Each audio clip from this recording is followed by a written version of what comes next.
श्री स्वामी समर्थ मंडळी, आजचा ब्लॉग ना खास आहे. थोडासा एक अनुभव तुमच्यासोबत शेअर करायचा आहे, म्हणून म्हटलं थोडासा शूट करावा आणि तुमच्यासोबत अनुभव शेअर करावा असं वाटलं, म्हणून मी हा व्हिडिओ बनवते.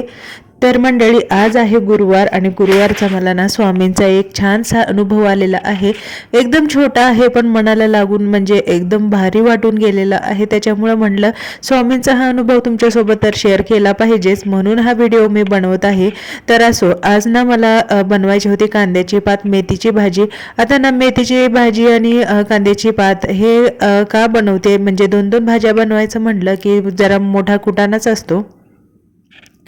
तर कांद्याची पात सगळ्यांना आवडत नाही, म्हणून मेथीची भाजी बनवावी लागली.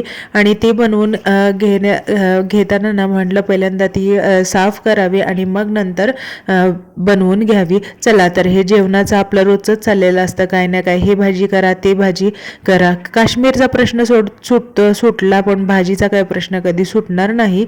तर असो, आपण ना आज मी तुमच्यासोबत काहीतरी शेअर करणार आहे. ते व्हिडिओच्या शेवटी, व्हिडिओ शेवटपर्यंत नक्की बघा. आवडल्यास लाईक करा, शेअर करा, सबस्क्राईब करा.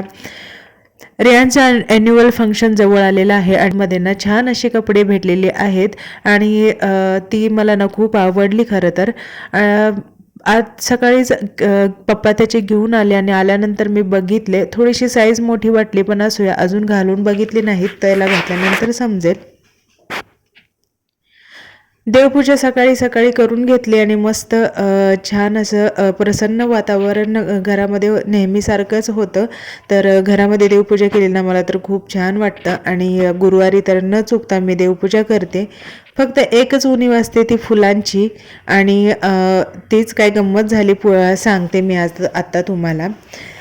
रात्री अहोनी येताना ना स्ट्रॉबेरी आणली होती, एकदम फ्रेश होती आणि रियांशला ती टिफिनला पाहिजे होती, म्हणून आठवणीने मी त्याला कट करून घेतली आणि नंतरची आपली ड्युटी असतेच ना ती पूर्ण केली. म्हणजे रियांशला घेऊन आले आणि येता येता गुरुवार असल्यामुळे स्वामींच्या मंदिरात पण जाऊन आले. एकदा रियांश लेनमध्ये आला ना तर अजिबात हात पकडत नाही, तो असाच एकटा एकटा पळायला लागतो. त्याला थांब म्हटलं तर कडेकडेनी पळतो बरं का. आणि हे जे दिसतात ना हँगिंग प्लांट, ते तर ना मी एवढे दिवस येते जाते मला कधीच दिसले नाहीत. रियांशने दाखवले आणि आता मी ते रोज बघते, कारण मला सुद्धा खूप आवडले आहेत. आता हीच कपडे बघा, ती क्रिसमस सॉन्ग आहे त्याच्यावरती आहे. खरं तर ही ब्लॅक पॅन्ट असते ना तर अजून छान दिसले असते, म्हणजे काही कुठेतरी फंक्शनला घालण्यासाठी. पण क्रिसमस सॉन्ग असल्यामुळे ना व्हाईट आणि रेड त्यांनी कॉम्बिनेशन करून कपडे खूप छान बनवलेले आहेत. स्कूलकडून आपण फीज भरायची आणि ते शिवून देतात आणि खूप क्यूट अशी कपडे आहेत बघा ना. हे तर किती मस्त आहे ना, मला तर खूप आवडलं. मी हातात घेऊन बघितलं, म्हणले याचं यूज आपण हेअरबँडमधून क्लिप म्हणून पण करू शकतो. चला, गुरुवार आहे म्हणून, उपवास आहे म्हणून पेटपूजा करायची सोडतो का, ती तर झालीच पाहिजे. आता खिचडीला नावं ठेवू नका, खिचडी मला जास्त खायला आवडत नाही आणि त्याच्यामध्ये शेंगदाण्याचं कूट टाकलं ना तर मला अजिबातच आवडत नाही. भाकरी वगैरे करून घेतली आणि आज सकाळी देवपूजा करताना ना माझ्या मनामध्ये आले, मी एवढी छान देवपूजा करते पण एखादं फूल पण नाही मिळत. जर देवाला व्हायला थोडीफार फुलं मिळली असती तर अजून देवपूजा एकदम फ्रेश आणि प्रसन्न वाटली असती ना, असं फक्त मनात येऊन गेलं. स्वामींच्या समोर उभे होते तेव्हा, आणि झाला चमत्कार असा की मम्मी बाहेर गेल्या होत्या, त्यांना मी बोलले नव्हते किंवा आमचा विषय काहीच झाला नव्हता.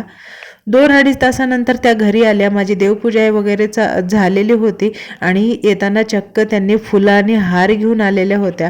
हे पाहून मला ना अक्षरशः नवलच वाटलं आणि समजलं की स्वामी ना आपल्या आईवडिलांप्रमाणेच आपल्या मनातली इच्छा पूर्ण करून घेतात आणि त्यांना समजतं बरं का आपण काय बोलतो, आपल्या मनामध्ये काय चाललं आहे. तुमच्यासोबत असं कधी झालं आहे का, मला नक्की शेअर करा. चला, बाय.